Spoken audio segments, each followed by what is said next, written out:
Welcome viewers, welcome back to our channel. இந்த வீடியோவில் பார்த்தீங்கன்னா 6ஆம் வகுப்பு முதல் பருவம் தொகுதி 1 இந்த ஃபஸ்ட்டு டேர்மில் நம்ம வந்து இன்பத்தமிழ் அப்படிங்கிற லெசன் தான் நம்ம பார்க்க போகிறோம். ஃபஸ்ட்டு நுழைவும் முன் பார்த்துடலாம்.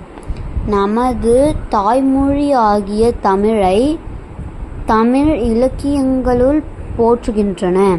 தமிழ் வணக்கம் தற்கால இலக்கிய மரபாக ஆகிவிட்டது. இப்போ வந்து என்ன சொல்கிறாங்கன்னா, நம்ம தாய்மொழி ஆகிய தமிழ் வந்து இப்போ நீங்களாம் தமிழை தானே பேசுவீங்க. அந்த தமிழை வந்து இலக்கியங்களில் ஒன்றா இப்போ இருக்குதான். அதுவும் இல்லாமல் அது வந்து தமிழ் வணக்கம் சொல்கிறோம்ல, அந்த வணக்கம் வந்து மரபாக மாற்றதான். நெக்ஸ்ட்டு பார்க்கலாம். பாரதிதாசன் தமிழை பலவாறாக போற்றுகிறார். கண்ணே மணியே என்று குழந்தையை செல்லமாக கொஞ்சுவதும் உண்டு. இப்போ என்ன சொல்கிறாங்கன்னா, பாரதிதாசன் வந்து தமிழை வந்து பலவாறாக போற்றுகிறார். அப்போதான் நிறைய ஒரு இந்த லெசன்னே உங்களுக்கு தெரிஞ்சுக்கும். அமுது, நிலவு, மனம், வான்வாள், அது மாதிரி நிறைய அதை வந்து அவர் என்ன சொல்கிறது, அதை வந்து அவர் நிறைய டிஸ்கிரைப் பண்ணுவார். அதை பற்றி அதுக்கு நிறைய பேரும் இருக்குது அப்படி சொல்கிறார். இப்போ அதுக்கு கண்ணே மணியே அப்படின்னு கூப்பிட்டு அதை குழந்தையாக கொஞ்சம் வரான். இப்போ அதுபோல் அவர் நம் செந்தமிழுக்கு பெயர்கள் பல கூட்டி மகிழ்வதை காண்போம். இவர் வந்து செந்தமிழுக்கு பெயர் நிறைய வச்சுருக்காராம். அதை வந்து நம்ம பார்ப்போம் வாங்க. இப்போ இதில் வந்து பார்த்திங்கன்னா நம்மளுக்கு வந்து இந்த 3 தான் வந்து மனப்பாடம், மெமரி போம். இப்போ வந்து இது என்னன்னு பார்த்திங்கன்னா, தமிழுக்கும் அமுதென்று பேர், அந்த தமிழ் தமிழ் எங்கள் உயிருக்கு நேர். இப்போ என்ன சொல்கிறாங்க பார்த்திங்கன்னா, தமிழ் என்பது ஒரு அமுது மாதிரி. அதுக்கு வந்து அமுதுன்னு நாங்கள் பிரிச்சுப்போம். அந்த தமிழ் வந்து இன்பமாக எங்களுக்கு உயிர். தமிழ் தான் எங்களுக்கு வந்து ஒரு உயிர் அப்படின்னு சொல்கிறாங்க. தமிழுக்கு நிலவென்று பேர், இன்பத்தமிழ் எங்கள் சமூகத்தின் விளைவுக்கு நீர். இப்போ தமிழ் வந்து நிலவுன்னு சொல்கிறாங்க. இப்போ அந்த இன்பமாகிய தமிழ் வந்து சமூகத்தின் விளைவுக்கு நீர். நம்மளுடைய சமூகம்னா மக்கள் குழுவில் நீராக நம்மளுக்கு பயன்படுது. தமிழுக்கு மனமென்று பேர், இன்பத்தமிழ் எங்கள் வாழ்வுக்கு நிருமித்த ஊர். தமிழை வந்து நம்ம என்னமோ சொல்கிறோம், மனமாகவும் சொல்கிறோம். மனம்னா என்ன, வாசனை, ஒரு நல்ல ஒரு வாசனையாகவும் நம்ம சொல்கிறோம். அந்த இன்பமான தமிழ் வந்து நம்மளுக்கு வந்து நம்ம வாழ்வதற்கு நம்ம ஊரை வந்து உருவாக்கி கொடுத்துருக்கு அப்படின்னு சொல்கிறாங்க. தமிழெங்கள் இளமைக்கு பால், இன்ப தமிழ் நல்ல புகழ்மிக்க புலவர்க்கு வேல். இப்போ தமிழ் வந்து இப்போ என்ன சொல்லுவாங்க, நம்ம பால் குடித்தா வந்து இளமையாக இருப்போம். இளமைனா வந்து எங்காக இருப்போம், குட்டியாகவே இருப்போம், அது மாதிரி சொல்லுவாங்க. நம்ம அவ்வளோ சீக்கிரம் வயசாகுதுன்னு சொல்லுவாங்க. இப்போ தமிழ் எங்கள் இளமைக்கு பால், அதாவது தமிழை வந்து நாங்கள் பால் மாதிரி பார்க்குறோம் அப்படின்னு சொல்கிறாங்க. அந்த இன்பமான தமிழ் புகழ்மிக்க புலவர் அவருக்கு வேல் மாதிரி அப்படின்னு சொல்கிறாங்க. வேல் அப்படின்னு சொல்கிறாங்க. தமிழெங்கள் உயர்வுக்கு வான், இன்பத்தமிழெங்கள் அசதிக்கு சுடர் தந்த தேன். இப்போ என்ன சொல்கிறாங்கன்னா, உயர்வுக்கு வான்னா வந்து பார்த்திங்கன்னா வானம் அப்படின்னு சொல்லுவாங்க. இப்போ தமிழை வந்து அவங்க என்னவா சொல்கிறாங்க, மேலே இருக்க அந்த வானம் மாதிரி எங்களுக்கு தமிழ் அப்படின்னு சொல்லிட்டு புகழ்கிறாங்க. அது இன்பமாகிய தமிழ் நம்மளுடைய சோர்வெல்லாம் நீக்கி தேன் குடிச்சா நம்மளுக்கு எப்படி எனர்ஜியாக இருக்கும் அந்த மாதிரி ஆகுமா. தமிழ் வந்து தேன் போன்றது அப்படின்னு சொல்கிறாங்க. அடுத்து தமிழெங்கள் அறிவுக்கு தோல், இன்பத்தமிழெங்கள் கவிதைக்கு வைரத்தின் வாள். இப்போ என்ன சொல்கிறாங்கன்னா, இப்போ நீங்கள் படிக்கிறீங்கன்னா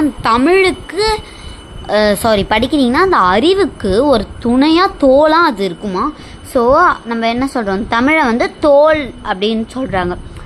அந்த இன்பமாகிய தமிழ் கவிதையின் வைரத்தின் வாள். கவிதைக்கு வைரம் போன்ற உறுதிமிக்க வாள் அது. இப்போ இது எழுதினவர் யாரு? பாரதிதாசன். யாரு? பாரதிதாசன். இப்போ இந்த மனப்பாடம் மட்டும் ஒரு தடவை சொல்லிடலாமா? ஃபஸ்ட்டு இந்த 6 லைன்ஸ் தான் மனப்பாடம். இது வந்து ஒரு பாட்டு மாதிரி இது வரைக்கும் சொல்லுவாங்க. சொல்லவா? தமிழுக்கும் அமுதென்று பேர், அந்த தமிழின்ப தமிழெங்கள் உயிருக்கு நேர், தமிழுக்கு நிலவென்று பேர், இன்பத் தமிழெங்கள் சமூகத்தின் விளைவுக்கு நீர், தமிழுக்கு மனமென்று பேர், இன்பத் தமிழெங்கள் வாழ்வுக்கு நிர்மித்த ஊர். அது வரைக்கும் தான் வந்து மனப்பாடம். இப்போ வந்து நீங்கள் வந்து இது வந்து டெய்லியும் தமிழ் படிக்க எடுக்கிறீங்க, டெய்லி இதை சொல்லிட்டு படிக்க போங்க. அப்போ நல்ல மெமரி ஆகும் உங்களுக்கு. இப்போ இதில் வந்து சொல்லும் பொருள் பார்க்கலாம். சொல்லும் பொருள்னா மீனிங்ஸ்.